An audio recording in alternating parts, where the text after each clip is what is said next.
So we're converting radians in degrees. So to go through this process, I've made a small little formula for you. Pi over 180 multiplied by our degrees, whatever degrees they've given us in a question, so that would kind of be our x or our unknown. We could solve the radians. Our radians would be equal to this if we kind of work it out.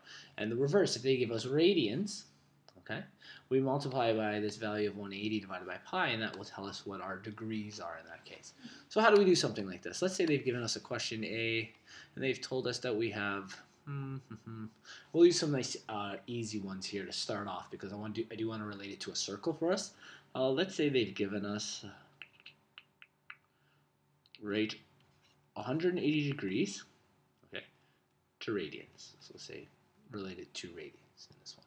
Okay, well, let's put it into our little formula.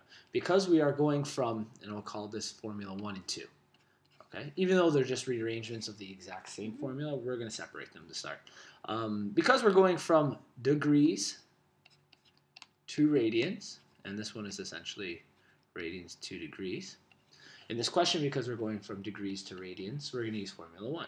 So formula 1 states that we take our degrees and we go 180 multiplied by the 180 being our degrees will give us the equivalent in radians, right? Yep. That would be our radians.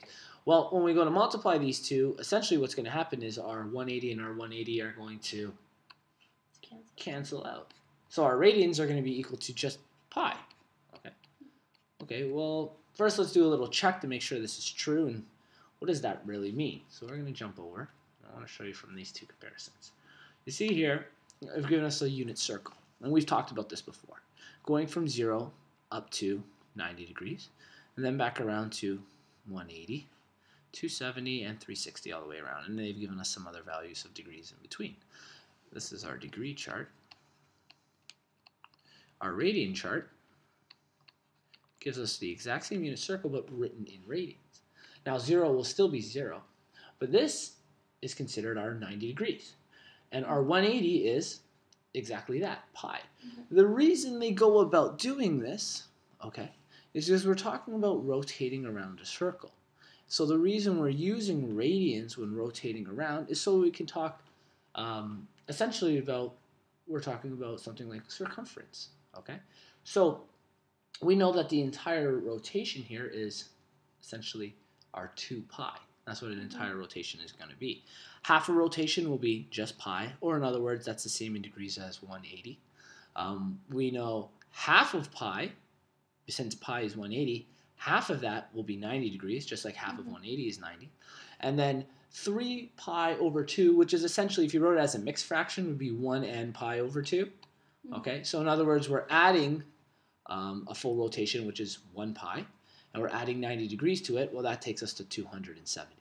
And then 2 pi gives us our 360. Okay, so that's how they relate to each other. The reason we've made our formula over here is because we won't always get those nice numbers that eventually we'll be able to memorize. So let's say we're doing something relatively different.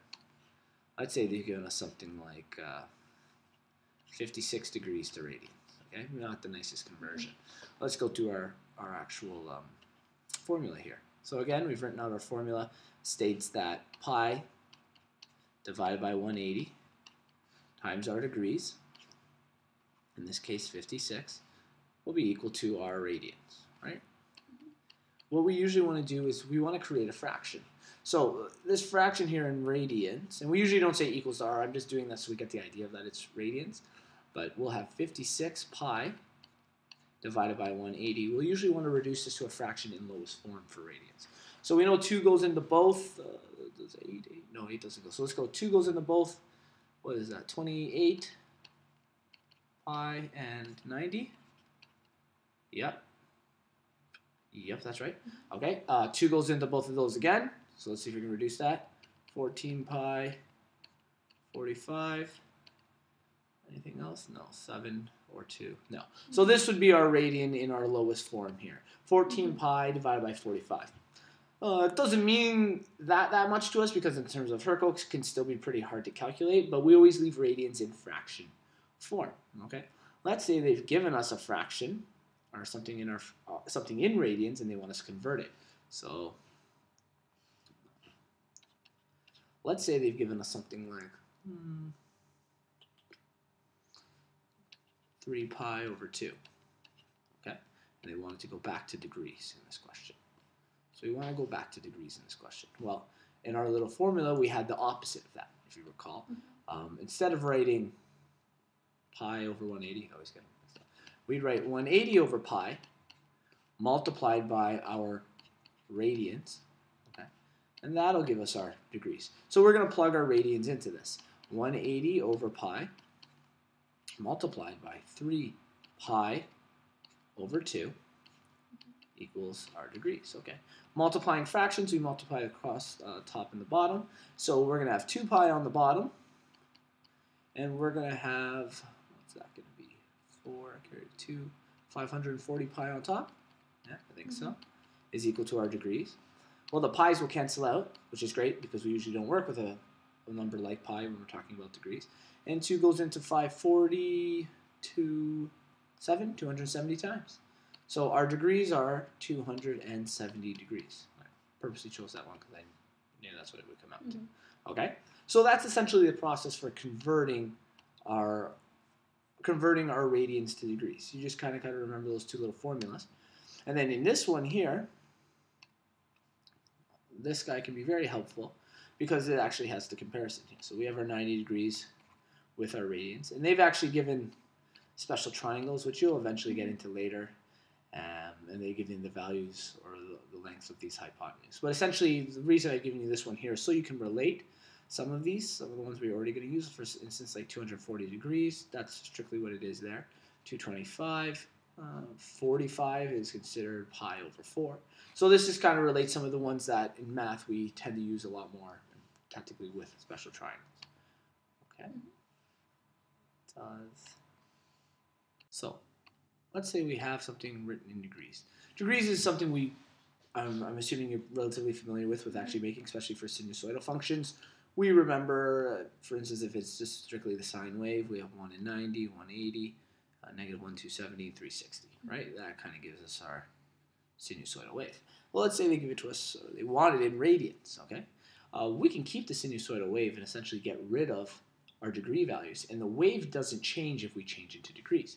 We can just kind of go through our converting process, okay? Now, in a circle, I'm just going to draw a circle because it could be a really fast way to convert. Now, we showed you the formula before. We're going to create this little circle here. Now, do you happen to remember what a full rotation was in radians? So starting at 0 and going all the way around. 2 pi. 2 pi, great. From there, we can pretty much find out any of the rest of these ones because these are all major values, 90, 180, 270, right? And so in other words, that's our 360 to start. So right away, off the bat, 360 is no longer 360, it's 2 pi. Okay. Well, let's do half of 2 pi. What is half of 2 pi? Pi. Pi. And that represents what in degrees? 180. That's right. So our 180 disappears, and we now have pi representing it as a radian. Up here, half of pi is what? Pi over 2. Pi over 2, yeah. In other words, really half of pi, and that represents our 90. And then in between here, because this is 1, this would be considered 1 and a half. But we don't write it as mixed fractions, yeah, just like you said. 3 pi over 2, and we already calculated that one. So we have our 3 pi over 2. Right? And we can kind of continue that process. Say I wanted to go to 450. Well, 450 is a half added to 2, right? And we usually just write it over half. So what would that kind of be as a fraction? Do you know? Because we've done at least 2 rotations, 450. Let's try to think about it. What do you think it would be? It's going to be over 2. 3 pi over 2? Now, 3 pi over 2 is 270. No, So let's do a little adding of them, right? We have 2 pi plus pi over 2. Okay, well, let's think about this. I want to convert that into the same denominator, so this becomes 4 pi over 2.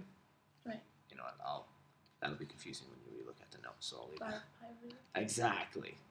2 pi. So it becomes 4 pi over 2 plus pi over 2, and you're left with 5 pi over 2. And you can continue this adding and subtracting to essentially find major values of your degrees when you're going to convert them into radians. And you could do the same process. These guys would just be the negative values of that. Does that make sense? Yeah.